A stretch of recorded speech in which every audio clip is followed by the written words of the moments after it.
Greetings everyone. நம்ம டெய்லியும் competitive exam point of வியூல ஹிந்தி நியூஸ் பேப்பர் பார்த்துட்டே இருக்கோம். இன்னைக்கு என்ன இம்பார்ட்டன்ட் நியூஸஸ் இருக்குது அப்படிங்கிறத பார்ப்போம் சரிங்களா. ஸோ நமக்கு ஃபஸ்ட் பேஜில் பெருசாக இம்பார்ட்டண்ட்டான விஷயங்கள் எதுவும் இல்லை சரிங்களா. ஸோ டேரெக்டாக தமிழ்நாடு இன் ஃபோக்கஸ் அப்படிங்கிற பேஜில் நமக்கு prelims and mains point of வியூல இம்பார்ட்டண்ட்டான சில விஷயங்கள் கொடுத்துருந்தாங்க. அதன்படி ஃபஸ்ட்டு பார்த்தோம் அப்படின்னா நமக்கு ரீசெண்டாக மினிஸ்டர் வித்தவுட் போர்ட்ஃபோலியோ அப்படிங்கிற விஷயத்தை பற்றி பார்த்துருந்தோம் இல்லையா. அதாவது இலாக்கா இல்லாத அமைச்சர் அப்படிங்கிறத சொல்கிறாங்க. ஸோ செந்தில் பாலாஜி அவர்கள் தமிழ்நாட்டில் இலாக்கா இல்லாத அமைச்சராக இருந்தார் ஓகேங்களா. அந்த என்ஃபோர்ஸ்மெண்ட் டைரக்டரேட் அரெஸ்ட் பண்ணதுக்கு அப்புறமே கூட இலாக்கா இல்லாத அமைச்சராக அவங்க வந்து இருந்திருப்பாங்க. சமீபத்தில் அதை ரிசைன் பண்ணியிருப்பாங்க. அது கவர்னரும் வந்து அந்த ரெசிக்னேஷனை அக்செப்ட் பண்ணியிருப்பாரு. ஸோ அந்த வகையில் தமிழகத்திலிருந்து யாரெல்லாம் இலாக்கா இல்லாத அமைச்சர்களாக இருந்திருக்காங்க அப்படிங்கிறத இங்கே கொடுத்துருக்காங்க சரிங்களா. ஸோ யார் அப்படின்னு பார்த்தோம்னா முதல்ல சி ராஜகோபாலாச்சாரி அப்படிங்கிறவர் ஓகேங்களா. ராஜாஜி நமக்கு தெரியும் இல்லையா. ஸோ அவரு ஃபர்ஸ்ட் நேரு கேபினெட்ல முதல்ல கேபினெட்ல இருந்தப்போ பிரைம் மினிஸ்டர் ஆனப்போ அந்த கேபினெட்ல இலாக்கா இல்லாத அமைச்சராக யார் இருந்திருப்பாங்க அப்படின்னா சி ராஜகோபாலாச்சாரி அப்படிங்கிறவர் இருந்திருப்பார் சரிங்களா. அதுக்கு அடுத்தது பார்த்தோம்னா டிடி கிருஷ்ணமாச்சாரி இல்லையா. TT Krishnamachari held the post in 1962 TT Krishnamachari அவர்கள் வந்து இலாக்கா இல்லாத அமைச்சராக வந்து இருந்திருப்பாங்க. அதுக்கப்புறமா பார்த்தோம்னா Murasoli Maran in Vajpayee ministry in 2002 when he was in hospital. Murasoli Maran அவர்கள் ஹாஸ்பிட்டலில் இருந்தப்போ அவரும் இலாக்கா இல்லாத அமைச்சராக வந்து இருந்திருப்பார். ஸோ தமிழர்கள் யாரெல்லாம் வந்து இலாக்கா இல்லாத அமைச்சர்களாக இருந்திருக்காங்க அப்படிங்கிறத இந்த இடத்துல கொடுத்துருக்காங்க சரிங்களா. ஸோ நமக்கு இன்னைக்கு நியூஸ் பேப்பரில் ஹைலைட் பண்ண முடியல ஓகேங்களா. ஸோ ட்ரை பண்ணி பார்த்தோம் ஹைலைட் பண்ண முடியல. அதனால தான் அப்படியே ஓப்பனாகவே விட்டாச்சு ஓகேவா. ஸோ ஒரு நாள் அட்ஜஸ்ட் பண்ணிக்கோங்க. So union ministers without portfolio from தமிழ்நாட்டிலேருந்து யாரெல்லாம் இலாக்கா இல்லாத அமைச்சர்கள் அதுவும் மத்திய அளவில் அப்படின்னு பார்க்குறப்ப முதல்ல சி ராஜகோபாலாச்சாரி, அதன் பிறகு டிடி கிருஷ்ணமாச்சாரி, அதுக்கப்புறமா பார்த்தோம்னா முரசொலி மாறன். தமிழக மினிஸ்டர்ஸ்ல யார் அப்படின்னு பார்த்தோம்னா நமக்கு தற்போதைக்கு சமீபத்தில் அந்த அவர்கள் செந்தில் பாலாஜி அவர்கள் வந்து இருந்திருப்பாங்க சரிங்களா. ஸோ அடுத்தது இம்பார்ட்டண்ட்டாக இன்னொன்று இருக்கும் என்ன அப்படின்னு பார்த்தோம்னா India's first campus community radio started at Anna university. இந்தியாவோட அந்த ஃபர்ஸ்ட் கம்யூனிட்டி ரேடியோ சார்ந்த விஷயங்கள் அதை டெவலப் பண்ணணும் அப்படிங்கிறத மத்திய அரசாங்க அளவில் சமீபத்தில் பேசிட்டு இருப்பாங்க சரிங்களா. ஸோ அதனோட அடிப்படையில் தான் இந்த first community first campus community radio அப்படிங்கிறது இந்தியாவில் ஃபர்ஸ்ட் எங்கே வந்துச்சு அப்படின்னா அண்ணா யூனிவர்சிட்டியில் வந்துச்சு அப்படிங்கிறது சொல்லியிருப்பாங்க. ஸோ அதை சார்ந்த விஷயங்கள் தான் கொடுத்துருப்பாங்க. எல்கே அத்வானி அவர்கள் 2004 அண்ணா யூனிவர்சிட்டியில் இந்த கம்யூனிட்டி ரேடியோ அப்படிங்கிற ஒரு விஷயத்தை இன்ட்ரடியூஸ் பண்ணியிருப்பார் சரிங்களா. ஸோ அதுதான் இந்த இடத்துல கொடுத்துருக்காங்க. அடுத்தது இந்த இடத்துல Annadurai the first Indian to be award the Chubb fellowship award. இதை பற்றி நம்ம படிச்சிருப்போம் ஆல்ரெடி. ஸோ இருந்தாலும் கொடுத்துருக்காங்க. Chief minister CN Annadurai was the first non American and first Indian citizen to be award the Chubb fellowship award அப்படிங்கிறது சொல்லியிருக்காங்க. அது வந்து highest honour of Yale university, அமெரிக்காவில் இருக்கக்கூடிய ஏல் யூனிவர்சிட்டியோட மிக உயரிய விருதாக இருக்கக்கூடிய சப் ஃபெல்லோஷிப் அவார்டை வாங்கின முதல் இந்தியரும் யார் தான்? அண்ணாதுரை. ஃபர்ஸ்ட் நான் அமெரிக்கா அல்லாதவரும் யார் தான்னா நம்மளுடைய அண்ணாதுரை அவர்கள் தான் 1968 வந்து வாங்கியிருப்பார் சரிங்களா. ஸோ அதுக்கப்புறமா வேறு ஏதாவது இந்தியன்ஸ் வாங்கியிருக்காங்களா அப்படின்னு பார்த்தோம்னா வாங்கியிருக்காங்க. யார் அப்படின்னு பார்த்தோம்னா ஷாருக் கான் 2012 அந்த ஒரு அவார்டு அப்படிங்கிறத வாங்கியிருப்பார் சரிங்களா. ஸோ அதுதான் இந்த தமிழ்நாடு இன் ஃபோக்கஸ் அப்படிங்கிறதுல நம்ம ப்ரிலிம்ஸ் பாயிண்ட் ஆஃப் வியூல பார்த்த 3 விஷயங்கள். யூனியன் மினிஸ்டர்ஸ் வித்தவுட் போர்ட்ஃபோலியோ அப்படிங்கிற விஷயம், அடுத்தது அந்த சப் ஃபெல்லோஷிப் அவார்ட், இன்னொன்று பார்த்தோம்னா நமக்கு அந்த கேம்பஸ் கம்யூனிட்டி ரேடியோ அப்படிங்கிற 3 விஷயங்கள் சரிங்களா. ஸோ இது 3 நம்ம ஃபர்ஸ்ட் எடுத்தோடனே பார்க்குறோம். அதுக்கு அடுத்தது பார்த்தோம்னா இந்த இடத்துல ஒரு முக்கியமான விஷயம், ஒரு ஃப்ராகை பற்றி நமக்கு கொடுத்துருக்காங்க இல்லையா.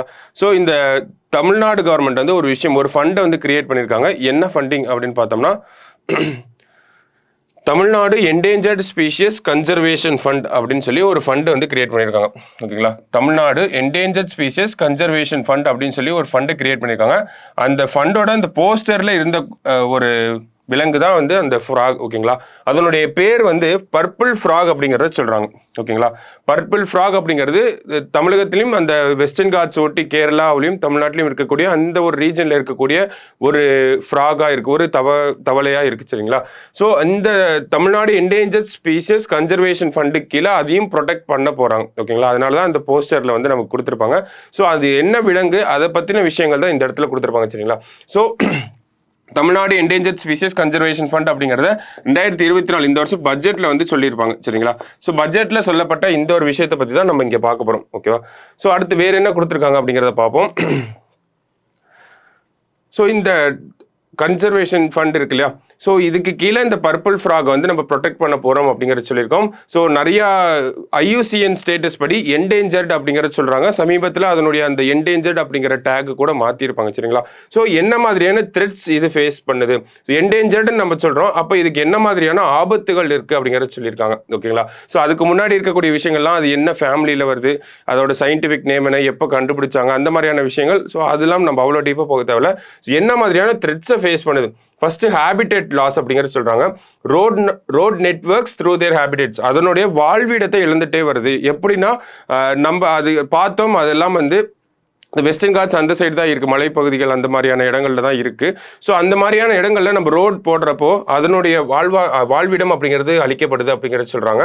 அண்ட் கிளைமேட் சேஞ்சஸ் அப்படிங்கிறது ஒரு முக்கியமான காரணமாக இருக்குது. கிளைமேட் சேஞ்ச் அப்படிங்கிறது டைரெக்டாக அஃபெக்ட் பண்ணுதுன்னு சொல்கிறாங்க. எப்படின்னா அதனுடைய மேட்டிங் ப்ராசஸ் ஓகேவா, அதனுடைய ரீப்ரொடக்ஷனை டைரெக்டாக எது அஃபெக்ட் பண்ணுதுன்னா கிளைமேட் சேஞ்ச் அஃபெக்ட் பண்ணுது. ஏன் அப்படின்னு பார்த்தோம்னா இந்த பர்பிள் ஃப்ராகை பொறுத்த வரைக்கும் அதனுடைய அந்த ரீப்ரொடக்ஷன், அந்த மேட்டிங் அப்படிங்கிறது மழையை நம்பி தான் இருக்கும் ஓகேங்களா. ஸோ சவுத் வெஸ்ட் மான்சூன் அப்படிங்கிறது மழை கொஞ்சம் ஃபர்ஸ்ட் ரெயின்ஸ் அது இருக்கக்கூடிய அந்த ஃப்ராக் இருக்கக்கூடிய இடத்துல முதல்ல அந்த சவுத் வெஸ்ட் மான்சூன் அப்படிங்கிறது பெய்யும் இல்லையா, அது பேஞ்சதுக்கு அப்புறம் தான் மேல் அண்ட் ஃபீமேல் மேட்டிங்கை வந்து ஆரம்பிக்கும். அதுக்கப்புறமா அது 3000-4000 முட்டைகள் இடும். அதுக்கப்புறம் அந்த மழை பெய்ய தான் அந்த முட்டைகள் கொஞ்சம் கொஞ்சமாக வந்து புது ஃப்ராகாக நமக்கு வெளியே வரும் சரிங்களா. ஸோ அந்த மாதிரியான விஷயங்கள்லாம் அஃபெக்ட் ஆகுது அப்படிங்கிறது சொல்கிறாங்க. ஏன்னா கிளைமேட் சேஞ்ச்னால நமக்கு இர்ரெகுலராக மழை பெஞ்சிட்டு இருக்கு ஓகேவா. ஸோ அந்த ஃப்ராகை பொறுத்த வரைக்கும் என்னன்னா மழை பெஞ்சாதான் அதுக்கு மேட்டிங் பண்றதுக்கான டைம் வந்துருச்சுங்கிறது அதனுடைய குறியீடாக வச்சிருக்கு. ஸோ இந்த மாதிரியான விஷயங்கள்னால இந்த ஃப்ராக் அப்படிங்கிறது ரொம்ப அஃபெக்ட் ஆகுது. அது மட்டும் இல்லாமல் நிறைய மழை பெய்யாமல் இருக்கிறனாலையும் நிறைய வெயில் அடிக்கிறனாலையும் வந்து அதனுடைய முட்டைகள் அப்படிங்கிறதெல்லாம் வந்து அது புது ஃப்ராகாக வராமல் விட்டுருது அப்படிங்கிற மாதிரியான விஷயங்கள் தான் இந்த இடத்துல கொடுத்துருப்பாங்க. ஸோ இந்த மேஜர் த்ரெட்ஸ் அப்படின்னு பார்த்தோம்னா அதனுடைய வாழ்விடங்கள் வந்து இழந்துட்டே வருது. கிளைமேட் சேஞ்ச் அப்படிங்கிறது ஒரு பெரிய ரோல் பிளே பண்ணுது சரிங்களா. ஸோ இதெல்லாம் வந்து இந்த இடத்துல கொடுத்துருப்பாங்க. ஸோ இந்தியாவில் இதுக்கான ப்ரொடெக்ஷன் என்ன இருக்குது, உலக லெவலில் இதை எப்படி ப்ரொடெக்ட் பண்ணுறாங்க அப்படிங்கிற மாதிரியான விஷயங்கள் இந்த இடத்துல கொடுத்துருக்காங்க. ஸோ நமக்கு ஒரு விலங்கு அப்படின்னு எடுத்துக்கிட்டோம்னா அதனுடைய ஐயூசிஎன் கேட்டகரி அப்படிங்கிறத நம்ம கட்டாயம் படிச்சிருக்கணுங்கிறத நம்ம நிறைய டைம் சொல்லியிருப்போம் சரிங்களா. ஸோ அதன்படி இந்த பர்பிள் ஃப்ராகோட அந்த ஐயூசிஎன் ஸ்டேட்டஸ் அப்படிங்கிறது முன்னாடி எப்படி இருந்துச்சு அப்படின்னா என்டேஞ்சர்டு அப்படிங்கிற இடத்துல இருந்துச்சு. இப்போ எப்படி இருக்கு அப்படின்னா நியர் த்ரெட்டன்ட் அப்படிங்கிறத கொடுத்துருப்பாங்க ஓகேங்களா. ஸோ முன்னாடி என்டேஞ்சர்டு அப்படிங்கிறத சொல்லியிருப்பாங்க. இப்போ கொஞ்சம் கன்சர்வேஷன் பண்ண இதனுடைய பாப்புலேஷன் அப்படிங்கிறது அதிகமாயிட்டே இருக்கு ஓகேங்களா. ஒரு ஹையர் பாப்புலேஷன் கொஞ்சமாக இன்க்ரீஸ் ஆகிட்டே வருது. அதனால என்ன சொல்லியிருக்காங்க அப்படின்னா நியர் த்ரெட்டன்ட் அப்படிங்கிறத சொல்லியிருக்காங்க. ஸோ இந்தியாவில் எப்படி இதை ப்ரொடெக்ட் பண்றோம் அப்படின்னா the purple frog was also brought under Schedule 1 of the Wildlife Protection Act 2022. So amendment பண்ணியிருக்காங்க இல்லையா, wild life protection act 2022 amendment பண்ணியிருப்பாங்க. ஸோ அப்போ என்ன பண்ணியிருப்பாங்கன்னா இந்த பர்பிள் ஃப்ராக் அப்படிங்கிறத ஷெட்யூல் 1 கீழே கொண்டு வந்திருப்பாங்க. ஸோ நார்மலாகவே ஒரு விலங்கை நம்ம பாதுகாக்கிறோம் அப்படின்னா அதை ஷெட்யூல் 1 கீழே தான் வச்சிருப்பாங்க. Schedule 1 of the wildlife protection act. நம்ம எந்த ஒரு விலங்கு எடுத்துக்கிட்டாலுமே இந்த ஒரு டெம்ப்ளேட்டை டேரெக்டாக யூஸ் பண்ணலாம். ஐயூசிஎன் ஸ்டேட்டஸ் என்ன, என்டேஞ்சர்ட் அப்படிங்கிறது அது என்ன ஸ்டேட்டஸோ அதை கொடுத்துடலாம். பட் ஸ்டில் இந்தியாவை பொறுத்த வரைக்கும் எதுக்கு கீழே ப்ரொடெக்ட் பண்ணுவாங்க அப்படின்னா வைல்ட் லைஃப் ப்ரொடெக்ஷன் ஆக்ட் 1972 அதுக்கு கீழே தான் ப்ரொடெக்ட் பண்ணுவாங்க. அதுல என்ன ஷெட்யூல் வரும்னா எல்லா மோஸ்டா இருக்கக்கூடிய விலங்குகள் எல்லாத்துக்குமே ஷெட்யூல் 1 அப்படிங்கிறதா வரும் ஓகேங்களா. மொத்தம் 4 ஷெட்யூல் இருக்கு. அதுல ஷெட்யூல் 1 தான் முக்காவாசியான விலங்குகளுக்கு வரும். ஸோ இதுக்கும் அப்படிதான் schedule 1 of the wildlife protection act அப்படிங்கிறத சொல்லியிருக்காங்க சரிங்களா. ஸோ வேற என்ன டேட்டாஸ் கொடுத்துருக்காங்க அப்படிங்கிறத பார்ப்போம். ஸோ இந்த இடத்துல கடைசியா பார்த்தோம் அப்படின்னா அந்த ஃபண்டை பத்தி கொடுத்துருப்பாங்க. இந்த ஃபண்ட் அப்படிங்கிறது இந்த Tamil Nadu endangered species conservation fund அப்படிங்கிறது ஒரு கார்பஸ் ஆஃப் ஃபண்டிங்காக ஒரு 50 கோடி ரூபாய் அதில் இருக்க போகுது அப்படிங்கிறத சொல்லியிருப்பாங்க. ஸோ சமீபத்தில் வந்து அனௌன்ஸ்மெண்ட்டாக இருக்குது சரிங்களா. ஸோ நிறைய விலங்குகளை இதுக்கு கீழே பாதுகாக்க போகிறாங்க. நமக்கு தெரியும் இந்த ஒரு ஃபண்டுக்கில் என்ன பண்ண போகிறாங்க அப்படின்னா நமக்கு ஆல்ரெடி பெரிய விலங்குகளாக எல்லாருக்கும் தெரிஞ்ச விலங்குகளாக ஆல்ரெடி அதை பார்த்துக்கிறதுக்கு நிறைய ஸ்கீம்ஸ் இருக்குது, ப்ராஜெக்ட் இருக்குது, ப்ராஜெக்ட் டைகர், ப்ராஜெக்ட் எலிஃபென்ட், இந்த மாதிரி நிறைய விஷயங்கள் இருக்கு இல்லையா. ஸோ ஆனால் லெஸ்ஸர் நோன் ஸ்பீசிஸ், அதாவது வெளி உலகத்துக்கு அதிகமாக தெரியாத ஸ்பீசிஸும் என்டேஞ்சர்டாக தான் இருக்குது, அதுவும் பாதிக்கப்பட்டுட்டு தான் இருக்குது. அந்த மாதிரியான விஷயங்களை பாதுகாக்கிறதுக்காக தான் Tamil Nadu endangered species conservation fund அப்படிங்கிறத கொண்டு வந்து அதுக்கு ஒரு 50 கோடி ரூபாய் நிதி ஒதுக்கீடு அப்படிங்கிறத பண்ணியிருக்காங்க ஓகேங்களா. ஸோ இந்த பர்பிள் ஃப்ராக் அப்படிங்கிறது அந்த ஒரு போஸ்டரில் கொடுத்த விஷயம், அதை பற்றி தான் இந்த இடத்துல டிஸ்கஸ் பண்ணியிருக்காங்க. ஸோ இந்த படத்தை பார்த்தோம்னாலே நமக்கு ஃபீமேல் மேலே தான் மேல் இருக்கும் ஓகேங்களா. ஸோ மேட்டிங் நடந்ததுக்கு அப்புறமா ஃபீமேல் மேலே மேல் இருக்கும். 2 பேரும் சேர்ந்து போய் தான் அந்த முட்டைகளை வந்து மறுபடியும் புது ஃப்ராகாக உருவாக்குவாங்க சரிங்களா. ஸோ அதுதான் இதில் இந்த இடத்துல கொடுத்துருப்பாங்க. இந்த ஆர்டிகல்லையும் இதெல்லாம் தான் எக்ஸ்பிளைன் பண்ணியிருப்பாங்க சரிங்களா. ஸோ அடுத்தது வேறு என்ன இருக்குது அப்படிங்கிறத பார்ப்போம். ஸோ அடுத்து பார்த்தோம்னா நமக்கு எடிட்டோரியல் பேஜில் ஒரு இம்பார்ட்டன்ட் டிஸ்கஷன் அப்படிங்கிறது ஒன்று இருந்திருக்கும் சரிங்களா. ஸோ அந்த டிஸ்கஷன் பற்றி தான் அடுத்தது பார்க்க போகிறோம். எதை பற்றின டிஸ்கஷன் அப்படின்னு பார்த்தோம்னா, நமக்கு should India have regional benches of supreme court அப்படிங்கிறது சொல்லியிருக்காங்க. நமக்கு சுப்ரீம் கோர்ட்டோட சீட் ஆஃப் சுப்ரீம் கோர்ட்னு இங்கிலீஷில் சொல்லுவாங்க. சுப்ரீம் கோர்ட்டோட அந்த இடம் அப்படிங்கிறது எங்கே இருக்குன்னா நமக்கு டெல்லியில் தான் இருக்குது இல்லையா. ஸோ அதுக்கு நம்ம பிரான்ச்சஸ் கொண்டு வரணுமா வேணாமா அப்படிங்கிறத இந்த இடத்துல கேட்டிருக்காங்க ஓகேங்களா. அதுதான் ரீஜனல் பெஞ்சஸ். ஒவ்வொரு ரீஜனுக்கும் ஒவ்வொரு சுப்ரீம் கோர்ட்டோட அந்த ஹெட் குவார்ட்டர்ஸ். இப்போ எப்படி மெட்ராஸ் உயர்நீதிமன்றம் அப்படிங்கிறது மதுரையில் ஒரு கிளை இருக்கோ அந்த மாதிரி சுப்ரீம் கோர்ட்டுக்கும் சென்னையில் ஒரு கிளை, மும்பையில் ஒரு கிளை, வெஸ்ட் பெங்காலில் ஒரு கிளை இருந்தால் நல்லா இருக்குமா வேண்டாமா அப்படிங்கிற மாதிரியான விஷயங்கள் தான் இந்த இடத்துல டிஸ்கஸ் பண்ணியிருப்பாங்க சரிங்களா. ஸோ எடுத்தோடனே முதல்ல என்ன சொல்லியிருப்பாங்க அப்படின்னு பார்த்தோம்னா, நமக்கு இந்த இடத்துல டெல்லியில தான் சுப்ரீம் கோர்ட் அப்படிங்கிறது இருக்கு. ஸோ டெல்லியில் இருக்கனால என்ன பண்றாங்க அப்படின்னா, டெல்லிக்கு பக்கத்தில் இருக்கக்கூடிய மாநிலங்களாக இருக்கக்கூடிய பஞ்சாப், உத்தரப்பிரதேஷ், அந்த ஹரியானா, சண்டிகர், மேலே பக்கத்தில் இருக்கக்கூடிய ஹிமாச்சல் பிரதேஷ், ஜம்மு அண்ட் காஷ்மீர், இந்த இடத்துல இருந்து தான் அதிகப்படியான கேசஸ் வந்து சுப்ரீம் கோர்ட்டில் ஃபைல் ஆகுது. உதாரணத்துக்கு கோவாலிருந்தோ, கர்நாடகாவிலிருந்தோ, தமிழ்நாட்டிலிருந்தோ, கேரளாவிலிருந்தோ, புதுச்சேரியிலிருந்தோ அதிகப்படியான கேசஸ்லாம் ஃபைல் ஆக மாட்டேங்குது. ஏன்னா நம்ம இங்கிருந்து அங்கே போகணும், அவங்கெல்லாம் பக்கத்திலே இருக்கனால சீக்கிரம் வந்துட்டு போயிடுவாங்க அப்படிங்கிற ஒரு பாயிண்ட் ஆஃப் வியூ முன் வச்சிருப்பாங்க ஓகேங்களா. அதுக்கடுத்தது என்ன சொல்லியிருப்பாங்க அப்படின்னு பார்த்தோம்னா, நமக்கு இந்த சுப்ரீம் கோர்ட் பெஞ்சு சுப்ரீம் கோர்ட்டோட கிளை தென் மாநிலங்களையும் வரணும், இல்லை இந்தியா ஃபுல்லாக பரவலாக இருக்கணும் அப்படிங்கிறதுக்கு ஒரு காரணம் என்னன்னா, அது டெல்லியிலே இருக்கனால டெல்லிக்கு பக்கத்தில் இருக்கக்கூடிய மாநிலங்கள் ஈஸியாக அதை அணுகிடுறாங்க. ஆனால் தென் மாநிலங்களோ மற்ற மாநிலங்களோ இங்கிருந்து அங்கே வரைக்கும் போக வேண்டியதாக இருக்குது அப்படிங்கிற ஒரு கண்ணோட்டம் வச்சிருப்பாங்க ஓகேங்களா. ஸோ அடுத்தது என்ன சொல்லியிருப்பாங்க அப்படின்னா, நம்ம இந்த ஆர்டிகிலே ப்ரோஸ் அண்ட் கான்ஸ் தான் பார்த்துருப்போம் ஓகேங்களா. ஸோ இது வந்து ஒரு ப்ரோ பாயிண்டாக இருந்துச்சுன்னா அது கான் என்னவா இருக்குது அப்படின்னு பார்த்தோம்னா, இப்போது ரீஜனல் பெஞ்சஸ் அதாவது கிளைகள் அதிகமாக வந்துருச்சு அப்படின்னா நிறைய பேர் தேவையில்லாத வழக்குகளை வந்து உச்சநீதிமன்றத்தில் போட ஆரம்பிச்சிருவாங்க. அது பொலிட்டிக்கலி மோட்டிவேட்டட் வழக்குகள் நிறைய வர ஆரம்பிக்கும். அரசியல் காரணங்களுக்கான வழக்குகள், எதுக்கெடுத்தாலும் உச்சநீதிமன்றம்ங்கிற ஒரு, இப்போ எதுக்கெடுத்தாலும் நீதிமன்றம் அப்படிங்கிற ஒரு நிலை இருக்க மாதிரி எதுக்கெடுத்தாலும் உச்சநீதிமன்றம் அப்படிங்கிற ஒரு நிலை வந்துடும். ஏன்னா ரீஜனல் அதாவது ஒவ்வொரு ரீஜனுக்கும் நம்ம அந்த சுப்ரீம் கோர்ட் கிளை வச்சுட்டோம்னா, அப்ப இது கேஸோட நம்பரை வந்து இன்க்ரீஸ் பண்ணிட்டே இருக்கும். ஒரு வருஷத்துக்கு ஃபைல் ஆகிற கேஸோட நம்பர் அப்படிங்கிறது இன்க்ரீஸ் ஆகிட்டே போகும் அப்படிங்கிற ஒரு கருத்தை வந்து முன் வச்சிருப்பாங்க. ஸோ அடுத்த கேள்வியில் என்ன கேட்டிருப்பாங்க அப்படின்னா, நமக்கு இந்த கொரோனா காலகட்டத்தில எல்லாம் வீடியோ கான்ஃபரன்சிங் மூலயமா இல்லை ஜூம் கால் அந்த மாதிரி தான் வந்து சுப்ரீம் கோர்ட் எல்லாமே தீர்ப்புகள் வழக்குகள் எல்லாமே போய்கிட்டு இருந்துச்சு. அந்த ஒரு நடைமுறையை பற்றி நீங்கள் என்ன சொல்கிறீங்க அப்படிங்கிறது கேட்டிருப்பாங்க. ரீஜனல் பெஞ்சஸ் உச்சநீதிமன்றத்தோட கிளைகளுக்கு பதிலாக நம்ம இந்த மாதிரியான ஒரு டெக்னாலஜி உள்ளே கொண்டு வந்தால் என்ன அப்படிங்கிற மாதிரியான கேள்வி கேட்டிருப்பாங்க. அதுக்கு என்ன சொல்கிறாங்கன்னா, ஒருத்தர் வந்து ஓகே அது நல்ல ஸ்டெப் தான், கொரோனா காலகட்டத்தில் அதை பண்ணியிருந்தோம், அது நல்லா தான் ஒரு ஒரு ஒரு நல்ல ஒரு பாத்தாக தான் இருந்துச்சு. பட் ஸ்டில் அதில் டெவலப்மெண்ட் வேணும். அந்த டெக்னாலஜி அடாப்ட் பண்ணுறதுலையும் அதோட யூசர் ஃப்ரெண்ட்லியாக மாற்றுறதுலையும் ஒரு டெவலப்மெண்ட் அப்படிங்கிறது தேவைப்படுது. அதுக்கு ஒரு சில ஒரு லாங் டேர்மாக தான் அந்த ஒரு பிளான் அப்படிங்கிறது எடுத்துகிட்டு போகணும் அப்படிங்கிறது சொல்லியிருப்பாங்க. அடுத்த இருக்கவங்க என்ன சொல்லியிருப்பாங்க அப்படின்னா, இந்த மாதிரியான வீடியோ கான்ஃபரன்சிங் இல்லை ஜூம் கால் மாதிரியான விஷயங்களில் சுப்ரீம் கோர்ட் நடத்துறது அது அசாதாரண சூழ்நிலைகளில் மட்டும்தான் சாத்தியமாக இருக்கும். ஏன்னா நமக்கு கொரோனா அப்படிங்கிறது ஒரு அசாதாரணமான நிலையாக இருந்துச்சு. அப்போ அசாதாரணமான நிலைகளுக்கு அசாதாரணமான முடிவுகள் அப்படிங்கிறது ஒரு சொல்யூஷன் அப்படிங்கிறது தேவைப்படுச்சு. எக்ஸ்ட்ராடினரி சர்க்கம்ஸ்டான்சஸ்க்கு எக்ஸ்ட்ராடினரி சொல்யூஷன்ஸ் அப்படிங்கிறது தேவைப்படுச்சு. இப்போ எல்லாமே ஆர்டினரியா இருக்கப்போ நம்ம அதை அந்த ஒரு கண்ணோட்டத்தில் தான் அணுகணும் அப்படிங்கிறத சொல்லியிருப்பாங்க. ஏன்னா எல்லாருமே பிசிக்கல் ஹியரிங்கை தான் நம்புவாங்க. நானே ஒரு கேஸ் போடுறேன்னா என்னோட லாயர் எப்படி ஆர்கியூ பண்றாங்க, எதிர்த்தரப்பு வாதம் எப்படி இருக்கு அப்படிங்கிறத நான் நேரில் போய் பார்த்தா தான் எனக்கு ஒரு சாட்டிஸ்ஃபேக்ஷன் ஆயிருக்கும் அப்படிங்கிற ஒரு கண்ணோட்டத்தை இந்த இடத்துல கொடுத்துருப்பாங்க. ஸோ அது ஒரு டிஃப்ரெண்ட் பாயிண்ட் ஆஃப் வியூ, இது ஒரு டிஃப்ரெண்ட் பாயிண்ட் ஆஃப் வியூவா இருக்கு. வேற என்ன சொல்றாங்க அப்படின்னா, சுப்ரீம் கோர்ட்டோட இந்த கேசஸ் டிபெண்டன்சி அப்படிங்கிறது அதிகமாயிட்டே போகுது. நிறைய வழக்குகள் அப்படிங்கிறது உச்சநீதிமன்றத்தில் போட்டே இருக்காங்க. ஸோ இந்த மாதிரி உச்சநீதிமன்றத்தில் அதிகமான வழக்குகள் குமியறப்போ ரீஜனல் பெஞ்சஸ் கிளைகள் இருந்துச்சு அப்படின்னா அதை பிரித்து கொடுத்து ஈஸியாக சால்வ் பண்ணிடலாம்ல அப்படிங்கிறது சொல்லியிருப்பாங்க. ஸோ அதுக்கு அவர் என்ன பதில் சொல்லியிருப்பாங்க அப்படின்னு பார்த்தோம்னா, ஒருத்தர் வந்து இப்படி பதில் சொல்லியிருப்பாரு. கரெக்டு தான், நிறைய கேசஸ் வந்து போட்டுகிட்டே தான் இருக்காங்க. சுப்ரீம் கோர்ட்டும் அதுக்கேற்ற மாதிரி நிறைய கேஸை கிளியர் பண்ணிகிட்டே தான் வராங்க. இருந்தாலும் கிளைகள் வந்து இருந்துச்சு அப்படின்னா நம்ம நிறைய நம்பர் ஆஃப் ஜட்ஜஸ் அப்படிங்கிறது இன்க்ரீஸ் ஆகும், நீதிபதிகள் அப்படிங்கிறவங்களும் இன்க்ரீஸ் ஆவாங்க, அந்த வழக்கறிஞர்கள் அப்படிங்கிறவங்களும் இன்க்ரீஸ் ஆவாங்க. இதனால இந்தியாவோட ஜுடிஷியல் சிஸ்டம் அப்படிங்கிறது ரொம்ப ஸ்ட்ரென்தன் ஆகும். அதே மாதிரி கேசஸும் வந்து நமக்கு படிப்படியாக கம்மியாயிட்டே வந்துடும் அப்படிங்கிறத சொல்லியிருப்பாங்க.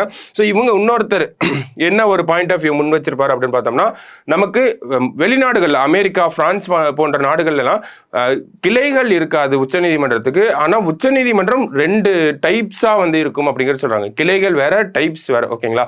ஸோ என்ன சொல்லியிருப்பாங்க அப்படின்னா, இந்தியாவில் இருக்கக்கூடிய உச்சநீதிமன்றமே 2ஆ உடைக்கலாம். கான்ஸ்டிடியூஷனல் கேசஸ், அரசியலமைப்பு சார்ந்த வழக்குகளை விசாரிக்கிறதுக்கு ஒரு நீதிமன்றம், மற்ற அப்பீல்ஸ் மற்ற கேசஸை விசாரிக்கிறதுக்கு ஒரு நீதிமன்றம் அப்படிங்கிறத வச்சுக்கலாம். இந்த அரசியலமைப்பு சார்ந்த வழக்குகள் விசாரிக்கிறவங்க அது சார்ந்த ஒரு வழக்குகள் மட்டும்தான் விசாரிக்கணும். கான்ஸ்டிடியூஷனல் கேசஸ் மட்டும்தான் இவங்க விசாரிக்கணும். இவங்க மற்ற கேசஸை விசாரிக்கட்டும். ரெண்டும் ஒன்னோட ஒன்று கிளாஷ் ஆகாமல் இருந்தாலே போதும். நிறைய கேசஸை நம்ம ஈஸியாக முடிச்சு வைக்கலாம். ஏன்னா போன வருஷம் மட்டுமே ஒரு 20 கான்ஸ்டிடியூஷனல் கேசஸ் அப்படிங்கிறது நடந்திருக்கும். அதில் 18 வழக்குகளுக்கு தீர்ப்பு கொடுத்துருப்பாங்க. ஓகேங்களா? ஏன்னா கான்ஸ்டிடியூஷனல் கேசஸ் அப்படிங்கிறது ரொம்ப கேர் எடுத்து ரொம்ப அனலைஸ் பண்ணி ரொம்ப டைம் இழுக்கக்கூடிய ஒரு ப்ராசஸாக இருக்கும். ஓகேங்களா? ஸோ அதுக்கு கரெக்டான ஒரு நீதியை வழங்கினாதான் அடுத்தடுத்து வரக்கூடிய அது ஒரு முன்னுதாரணம் கரெக்டாக இருக்கும். ஓகேங்களா? ஸோ அதுக்கு நிறைய டைம் தேவைப்படும். அதனால தான் கான்ஸ்டிடியூஷனல் கேசஸ், அரசியலமைப்பு சார்ந்த வழக்குகளுக்குன்னு ஒரு நீதிமன்றம், அரசியலமைப்பு சாராத வழக்குகள் மற்ற அந்த மேல்முறையீடுகள் மற்ற வழக்குகளுக்கு ஒரு நீதிமன்றம் அப்படிங்கிற ஒரு கண்ணோட்டத்தை இந்த இடத்துல கொடுத்துருப்பாங்க. சரிங்களா? ஸோ மற்றபடி பார்த்தோம் அப்படின்னா அது சுப்ரீம் கோர்ட்டோட நடைமுறை சார்ந்த விஷயங்கள்ல 2-3 விஷயங்கள் கொடுத்துருப்பாங்க. ஸோ அந்த அளவுக்கு நமக்கு எக்ஸாம் பாயிண்ட் ஆஃப் வியூல போக தேவையில்லை. சரிங்களா? ஸோ ஒரு டீட்டெயில்டாக ஒரு கொஸ்டின் கேட்டிருக்காங்க. அதுக்கு ஒரு ஜஸ்டிஸ் கோவிந்த் மாத்தூர் அப்படிங்கிற ஒரு ஃபார்மர் சீஃப் ஜஸ்டிஸும் ஒரு வழக்கறிஞர் சஞ்சய் கோஸ் அப்படிங்கிற ஒரு வழக்கறிஞரும் இந்த மாதிரி டீட்டெயிலான ஒரு பதிலை வந்து கொடுத்துருக்காங்க. சரிங்களா? ஸோ நமக்கு யார் என்ன பதில் கொடுத்தாங்கன்றது தேவையில்லை, என்ன பதில் கொடுத்துருந்தாங்க அப்படிங்கிறதான் தேவை. ஸோ ஃபர்ஸ்ட் எடுத்தோன்னே என்ன சொல்றாங்க, டெல்லிக்கு பக்கத்திலே இருக்கனால பக்கத்தில் இருக்கக்கூடிய மாநிலங்கள்லாம் ஈஸியாக வந்து வழக்கு பதிவு பண்ணிக்கிறாங்க. தென் மாநிலங்கள் எக்ஸாம்பிளுக்கு தென் மாநிலங்கள் இருக்கவங்கனால ஈஸியாக வந்து வழக்கு பதிவு பண்ண முடியல அப்படிங்கிறத சொல்கிறாங்க. இன்னொருத்தவங்க என்ன சொல்கிறாங்கன்னா, நிறைய கிளைகள் வருது ஓகே தான், பட் ஸ்டில் அது ஃப்ரிவோலஸ் பெட்டிஷன்ஸ் அப்படிங்கிறத இங்கிலீஷில் சொல்லியிருப்பாங்க. அதாவது தேவையற்ற வழக்குகளை அதிகமாக உச்சநீதிமன்றத்துக்கு கொண்டு வந்துடும் அப்படிங்கிறத சொல்லியிருப்பாங்க. அடுத்தது வீடியோ கான்ஃபரன்சிங், அந்த ஜூம் கால் அப்படிங்கிற அந்த கேள்விக்கு என்ன பதில் அளிச்சிருப்பாங்கன்னா, அது ஓகே தான், நம்ம கொரோனா டைம்லலாம் பண்ணியிருக்கோம், பட் ஸ்டில் அதனுடைய யூசர் ஃப்ரெண்ட்லினஸ், அதனுடைய டெவலப்மெண்ட் அப்படிங்கிறது இன்னும் லாங் டேர்மாக தான் இருக்குது அப்படிங்கிறத சொல்லியிருப்பாங்க. இன்னொருத்தவங்க அது எக்ஸ்ட்ராடினரி சர்க்கம்ஸ்டன்ஸாக இருந்துச்சு, அசாதாரணமான சூழ்நிலையாக இருந்தனால தான் நம்ம அப்படி போயிருந்தோம், இப்போ நார்மலான சிச்சுவேஷன் இருக்கனால அது நார்மலாக தான் பண்ணணும், அதுக்கு ஸ்ட்ரக்சரலாக அதாவது ஒரு கட்டமைப்பு சார்ந்த ஒரு தீர்வை தான் கண்டுபிடிக்கணும், வீடியோ கால் அப்படிங்கிறது ஒரு தீர்வாக இருக்காது அப்படிங்கிறது சொல்லியிருப்பாங்க. ஏன்னா எல்லாருமே வந்து ஃபிசிக்கலாக வந்து அந்த ஒரு நடைமுறைகளை பார்க்கறதா வந்து விரும்புவாங்க அப்படிங்கிறத சொல்லியிருப்பாங்க. ஓகேங்களா? ஸோ அடுத்தது என்ன சொல்லியிருப்பாங்க அப்படின்னா, நமக்கு அந்த கேசஸ் பற்றி பேசியிருப்பாங்க. நிறைய கேசஸ் வந்துட்டே இருக்கு, நிறைய கேசஸ் இருக்கனால நம்ம சுப்ரீம் கோர்ட்டோட வேலைகளை கிளை நீதிமன்றங்களுக்கு பிரித்து கொடுத்தா என்னவா இருக்கும் அப்படிங்கிறத கேட்டிருப்பாங்க.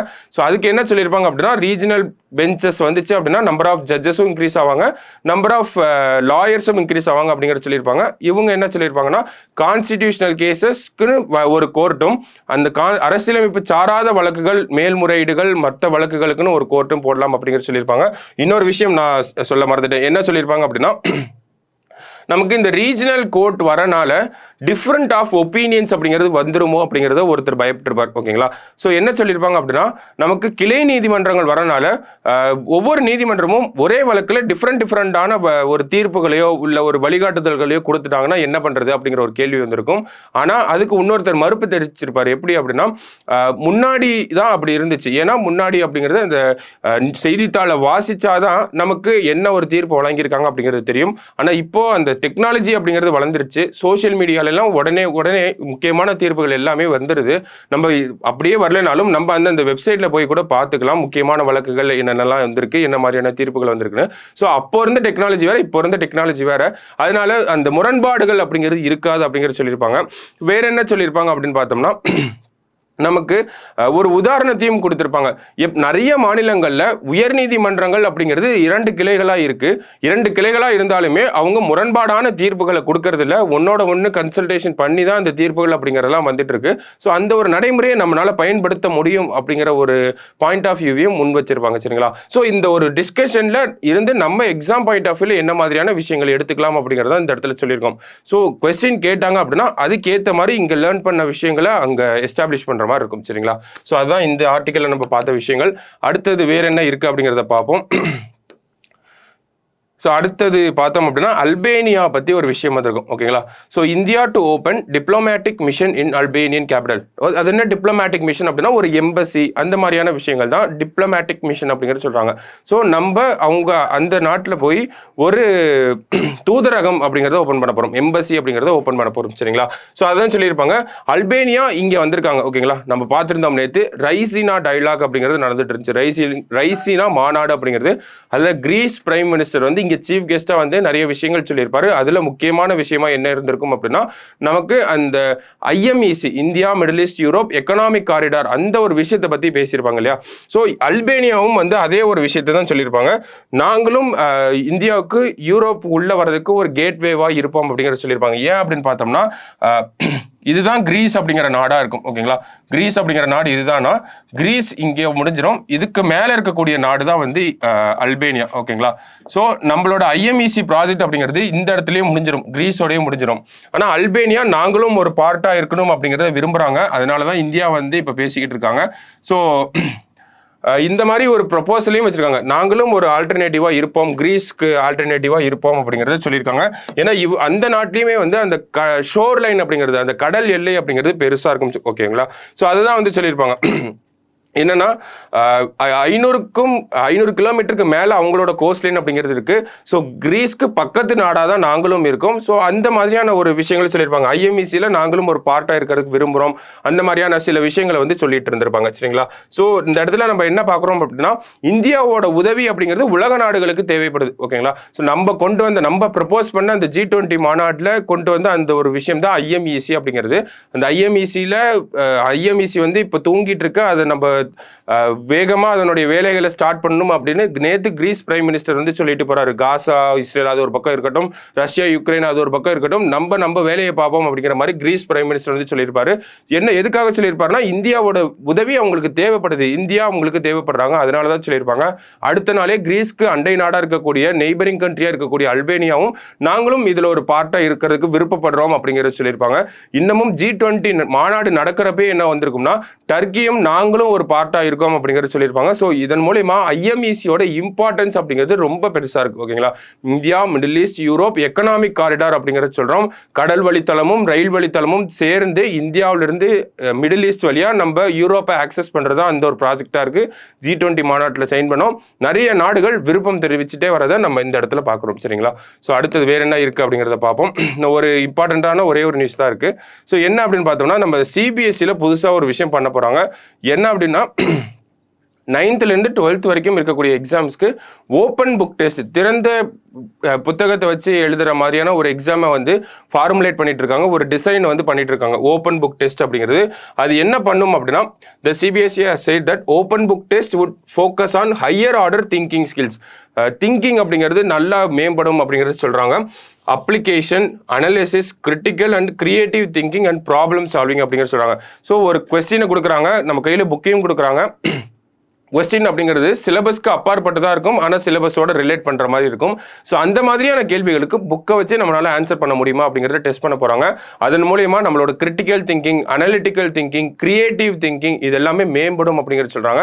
ஸோ இதை ஒரு ப்ரொப்போசலாக வச்சுருக்காங்க, இதை டெஸ்ட் பண்ணி பார்க்க போகிறோம் அப்படிங்கிறத சொல்லியிருக்காங்க. சில சப்ஜெக்ட்ஸ்க்கு சில ஸ்கூல்ஸில் டெஸ்ட் பண்ணி பைலட் பேசிஸில் டெஸ்ட் பண்ணி ஒரு எக்ஸ்பெரிமெண்டல் பேசிஸில் அதுக்கப்புறமா இந்த நடைமுறை இந்தியாவுக்கு ஓகேவா இருக்குமா இருக்காதா அப்படிங்கிறத டெஸ்ட் பண்ண போறோம் அப்படிங்கிறத சிபிஎஸ்இ தரப்புல சொல்லியிருக்காங்க. அதுதான் 9th-லேருந்து 12th வரைக்கும் ஓப்பன் புக் எக்ஸாம்ஸ் அப்படிங்கிறத சொல்லியிருக்காங்க ஓகேங்களா. ஸோ இன்னைக்கு நியூஸஸ் அப்படிங்கிறத பார்த்தோம்னா ஸோ இதோட கம்ப்ளீட் ஆகுது நமக்கு சரிங்களா. ஸோ இன்னைக்கு நியூஸஸில் முக்கியமான விஷயங்கள்னு பார்த்தோம் அப்படின்னா தமிழ்நாடு இன் ஃபோக்கஸில் 2-3 ப்ரிலிம்ஸ் பாயிண்ட் ஆஃப் வியூவில் பார்த்தோம். பர்பிள் ஃப்ராக் அப்படிங்கிற Tamil Nadu endangered species conservation fund கீழே பர்பிள் ஃப்ராக் அப்படிங்கிற விஷயங்களை வந்து பார்த்துருந்தோம். அதுக்கு அடுத்து பார்த்தோம்னா அந்த சுப்ரீம் கோர்ட்டோட ரீஜனல் பெஞ்சஸ் அப்படிங்கிற விஷயம் பார்த்துருந்தோம். அல்பேனியா எதுக்கு இந்தியாவுக்கு வராங்க, இந்தியா எதுக்கு அல்பேனியாவில் ஒரு டிப்ளமேட்டிக் மிஷன், ஒரு தூதரகத்தை ஓப்பன் பண்ண போகிறாங்க அப்படிங்கிறத பார்த்துருந்தோம். கடைசியாக சிபிஎஸ்சியோட அந்த ஓப்பன் புக் டெஸ்ட்னா என்ன ஏது அப்படிங்கிறத பார்த்துருந்தோம் சரிங்களா. ஸோ இன்னைக்கு நியூஸ் பேப்பரில் இம்பார்ட்டண்ட்டான விஷயங்கள் இதெல்லாம் தான் இருந்துச்சு. நாளைக்கு நியூஸ் பேப்பரில் மீட் பண்ணலாம். தேங்க்யூ.